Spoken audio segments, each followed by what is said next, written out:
So let me pivot into Aaron Rodgers' appearance yesterday on YouTube.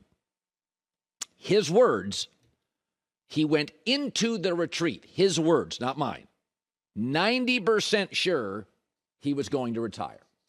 He said, I got to admit, I went into the darkness, 90% retiring, 10% playing. Okay, his words.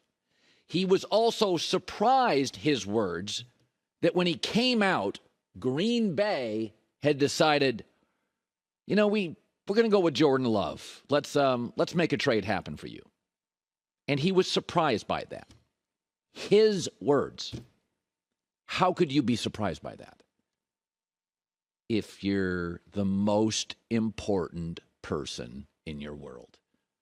If you were married, let's say, I think maybe your wife would say, honey, the season ended 8 weeks ago. They've made you rich. They've made us rich. They've given us a great life. You probably should give them a heads up. If you had kids, maybe your son says, Dad, I love the Packers. You're not going to leave the Packers. Maybe you'd feel some guilt. Give them an answer either way. But if you're the most important person in your life, you just run on your clock and you are Mr. Independent and I'll do what I want on my time.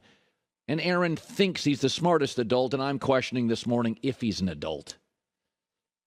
If you're the most important person in your life and you don't sacrifice, then you are surprised when you come out of a retreat that you went into at 90% retiring, and you're surprised Green Bay said we want to move on. Now, I am now, not his words, but I am guessing that he had to give Green Bay a heads up that he was strongly considering retirement. I mean, he's a jerk if he didn't. If I was going to leave Fox for retirement and didn't give him a heads up, I'm a jerk. So I'm going to say Aaron's not a jerk. If you were going to leave your wife suddenly in the middle of the night, you're a schmuck. So I would assume she has a heads up if you're going to leave. I'm going to assume Aaron's not a jerk and that Green Bay had some sense of his impending decision would lean heavily into retirement. I'll assume he's a decent human being, but he's surprised. Let me ask you, if I told one of my bosses, radio, TV, or my wife, listen, I'm 90% into leaving you. I'm going to go on a retreat for 4 or 5 days by myself. When I come back, I'll be closer to a decision. You think I'd be surprised if my wife Ann said, hey, pal, hit the road? Or if my bosses upstairs said, you know, we found another guy. We really like him, or another woman. They're going to host the show. The only surprise is Aaron is surprised. That's how self-centered and deluded he apparently is. That he can't believe that people he's been stringing along, who he was threatening retirement to, would move on as Mr. We'll do things on my clock, totally dictated terms last several years. Here's another one. And again, when you're the most important person in your life, you demand things from others because nobody calls you on your BS. His quote here yesterday, his words again, my only demand is for transparency. Yet he never provides any. 2 separate Green Bay Packers on offense have told me since the Super Bowl they have no idea what he's doing. What about transparency? Again, when you're the most important person in your life and maybe haven't become a true adult yet, you demand things from others that you don't provide for them. His teammates are guessing. The Packers are guessing. The fans are guessing. But he wants transparency. That's the one thing. Not my words, his. He was 90% retiring. Not my words, his. He was surprised when they booted him when he came out. Not my words, his. Mirror, Aaron, they're in the bathroom staring it. It's very perceptive with those lasers and that wit and that acumen, pointing fingers. Listen to yourself.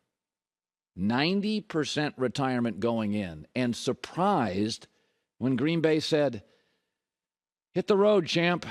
We're exhausted. Would any of you be surprised? Your bosses, your wife, people tired of you stringing along year after year? That's surprising. I don't have to agree with Jordan Peterson on anything other than once you become something beyond yourself, then you're officially an adult. So for years, the New England Patriots were viewed as the smartest team in the NFL.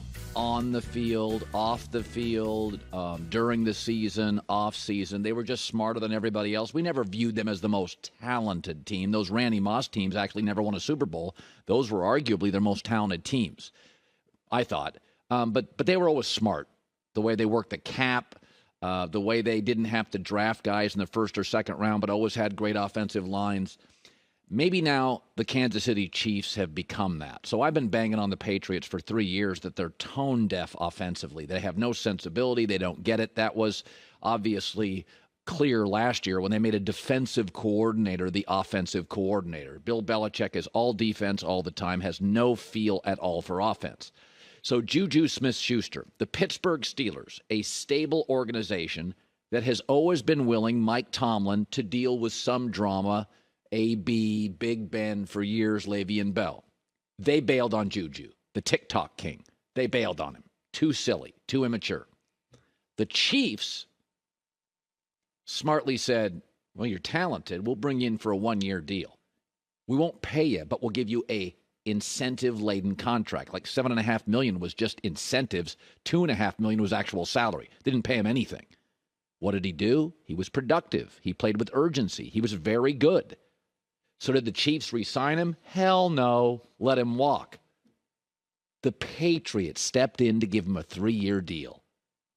Silly, brand,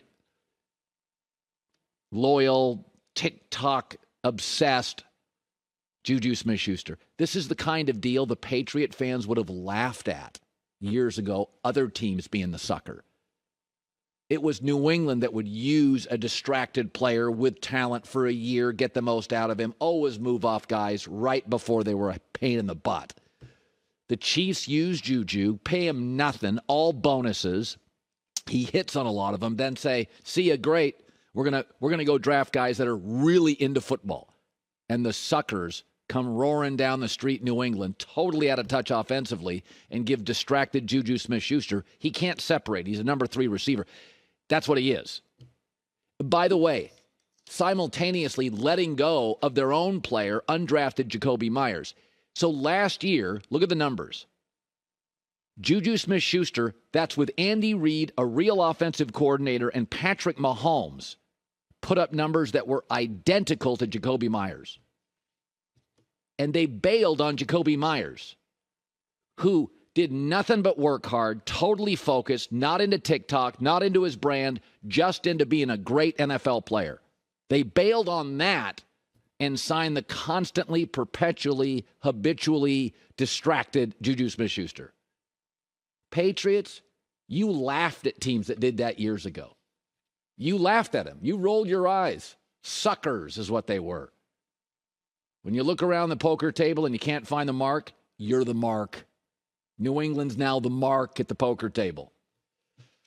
Kansas City, as the culture has changed, totally in tune. They can bring rookies in, guys off the street. This year they won a Super Bowl with 3 receivers who were cast-offs from other teams and a rookie, Sky Moore.